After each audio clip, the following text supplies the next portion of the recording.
Assalamualaikum warahmatullahi wabarakatuh. Sekarang saya akan menjelaskan tentang analisis regresi linier sederhana. Sebelumnya saya akan jelaskan tentang analisis regresi. Analisis regresi dapat digunakan untuk mencari pengaruh satu atau beberapa variabel independen atau variabel bebas terhadap variabel dependen atau variabel terikat. Nah, di dalam analisis regresi ini ada dua macam. Ada regresi linier sederhana dan ada regresi linier berganda. Dikatakan regresi linier sederhana jika ingin melihat pengaruh satu variabel independen atau variabel bebas terhadap variabel dependen atau variabel terikat. Untuk sekarang saya akan menjelaskan analisis regresi linier yang sederhana terlebih dahulu. Jadi, syaratnya analisis regresi linier sederhana itu ada satu variabel independen dan satu variabel dependennya. Nah, di sini contoh kasusnya, seorang peneliti ingin mengetahui apakah tingkat IQ mempengaruhi nilai statistik mahasiswa psikologi kelas A. Nah, datanya itu seperti ini. Jadi, untuk kasus di sini, yang menjadi variabel independennya atau variabel bebasnya adalah tingkat IQ. Tingkat IQ adalah variabel independen. Dan variabel dependennya adalah nilai statistiknya. Ini datanya. Nah, data ini saya inputkan ke dalam SPSS.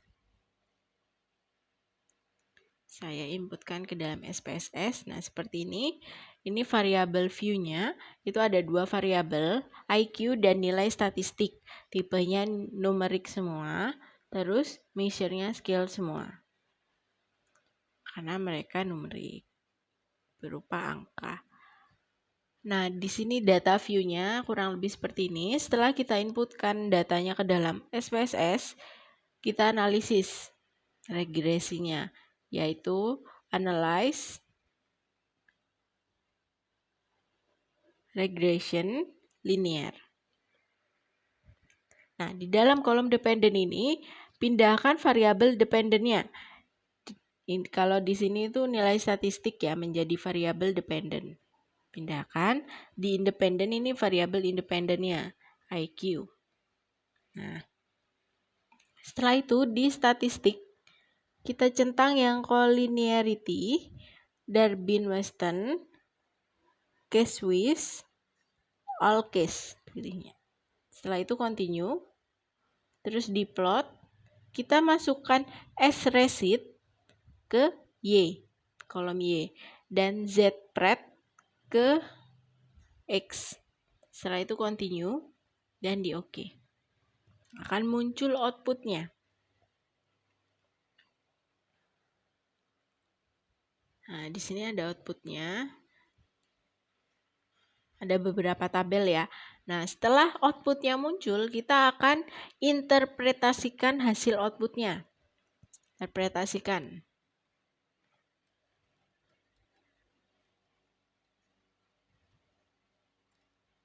Nah, di dalam analisis regresi linier sederhana itu ada 4 yang akan dianalisis atau yang akan dilihat. Yang pertama itu koefisien determinasinya, yang kedua itu uji F atau uji simultan, yang ketiga uji T atau uji parsial, yang keempat persamaan regresi.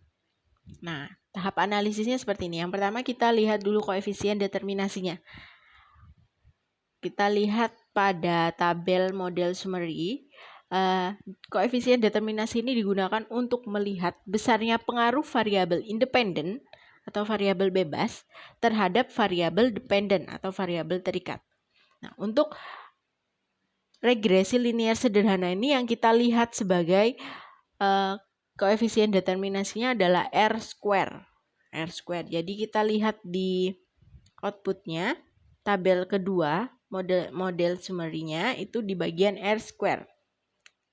Nah, R-square ini nilainya 0,504. 0,504 ya.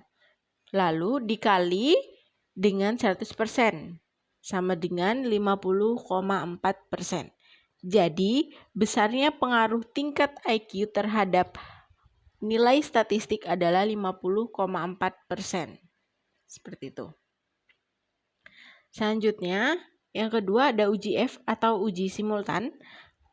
Digunakan untuk menguji apakah ada pengaruh variabel independen terhadap variabel dependen. Oke, kita buat terlebih dahulu hipotesisnya. Hipotesisnya itu H0 bunyinya tidak ada pengaruh tingkat IQ terhadap nilai statistik. H1 ada pengaruh tingkat IQ terhadap nilai statistik. Nah, di dalam uji F ini pengambilan keputusannya ada dua. Yang pertama berdasarkan perbandingan F hitung dan F tabel. Syaratnya H0 diterima jika F hitung kurang dari F tabel. Dan H0 ditolak jika F hitung lebih dari F tabel. Nah, oke. Sekarang kita lihat terlebih dahulu F hitungnya di output. Di output tabel ketiga, yaitu tabel ANOVA, kita lihat F hitungnya. Nah, ini 18,303. 18,303. Nah, sekarang kita cari tabel F tabelnya menggunakan SPSS, yaitu transform, compute, lalu di target variabelnya diisi F tabel. Setelah itu di functionnya cari inverse DF, lalu IDFF, panah atas. Nah, di sini ada 3 tanda tanya. Tanda tanya pertama itu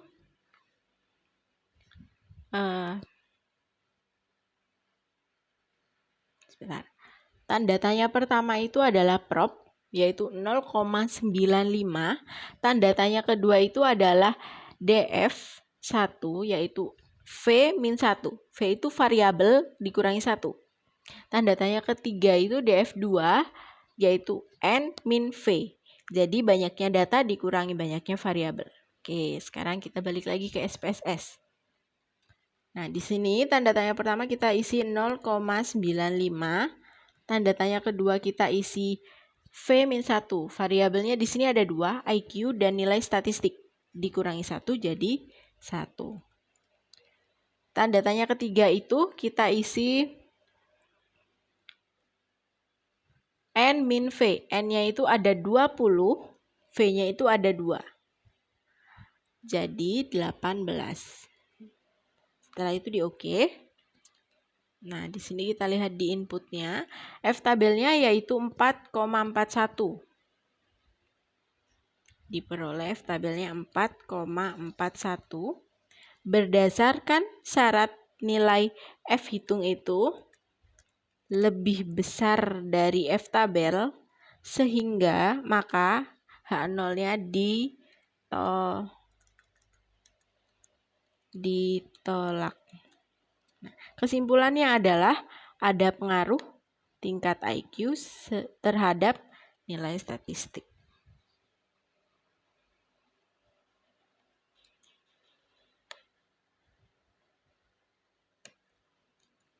Selanjutnya yang berdasarkan probabilitas. Nah, untuk syaratnya H0 diterima jika signifikan atau sig lebih besar dari 0,05, H0 ditolak jika sig kurang dari 0,05. Kita lihat signya di tabel ketiga tetap ANOVA ya. Tabel ANOVA sebelahnya F hitung yaitu 0,000. Kita tulis 0,000. Nah, berdasarkan syarat nilai sig itu kurang dari 0,05, maka H0 ditolak. Kesimpulannya adalah ada pengaruh. Seperti itu. Nah, yang ketiga ada uji T atau uji parsial. Uji T di sini digunakan untuk menguji koefisien regresi berpengaruh signifikan atau tidak. Jadi melihat koefisien regresinya berpengaruh signifikan atau tidak. Yang pertama kita buat hipotesis terlebih dahulu. H0, koefisien regresi tidak berpengaruh signifikan. H1, koefisien regresi berpengaruh signifikan.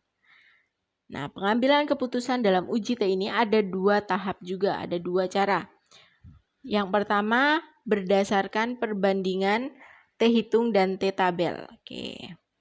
Syaratnya, H0 diterima jika T hitung berada di antara plus minus T tabel.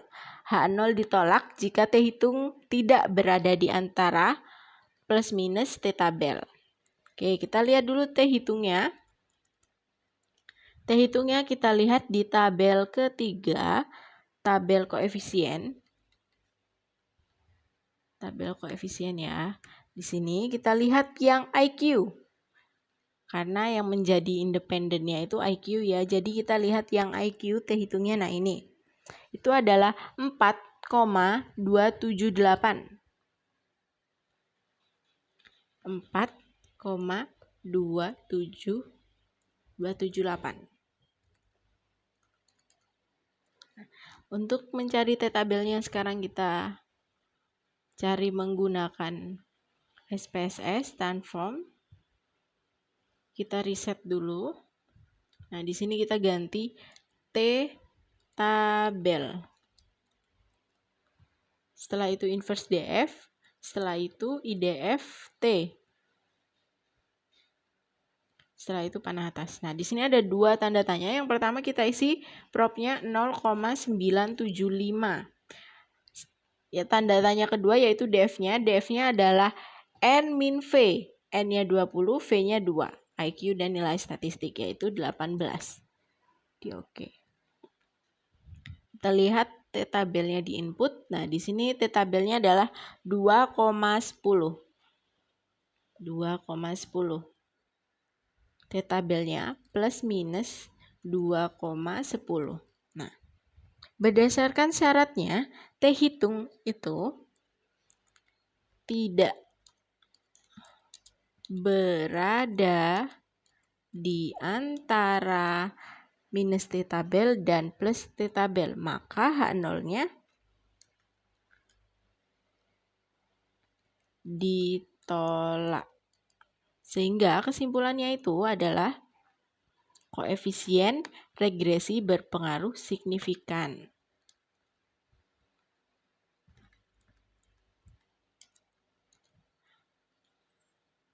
Seperti ini.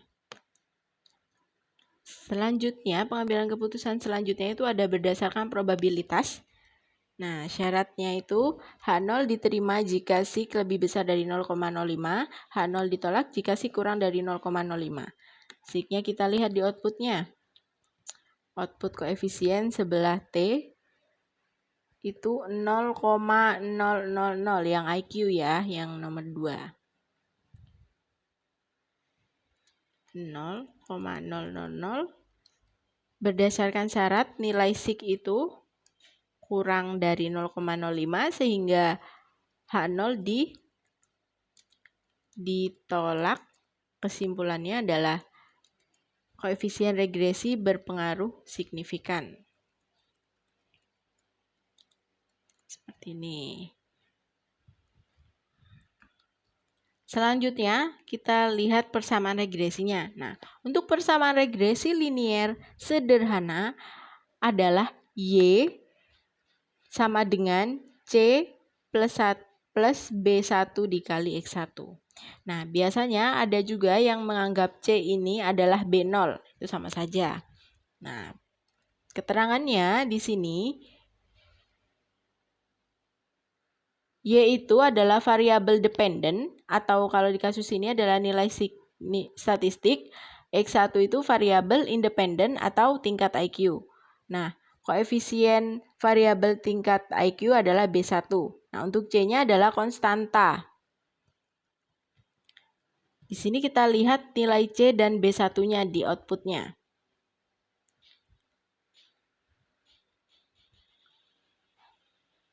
C itu yang konstan di sini. Di kolom B yang konstan itu C-nya. Negatif 14,224.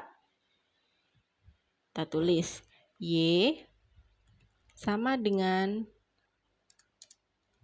negatif 14,224. Ditambah B-nya berapa? B1-nya. Kita lihat lagi di tabel yang sama. Di IQ-nya, yang IQ. B yang IQ itu B1. 0,921. 0,921. X1. Nah, ini persamaan untuk memperoleh nilai Y ya. Nilai Y itu nilai statistiknya. Jadi ini persamaannya seperti ini. X1-nya itu adalah tingkat IQ-nya. Jadi tingkat IQ-nya itu yang ini X1-nya ini keseluruhan. Ini X1-nya. Nah, persamaan yang tadi digunakan untuk mencari ini. Seperti itu. Sekian penjelasan dari saya tentang analisis regresi linear sederhana.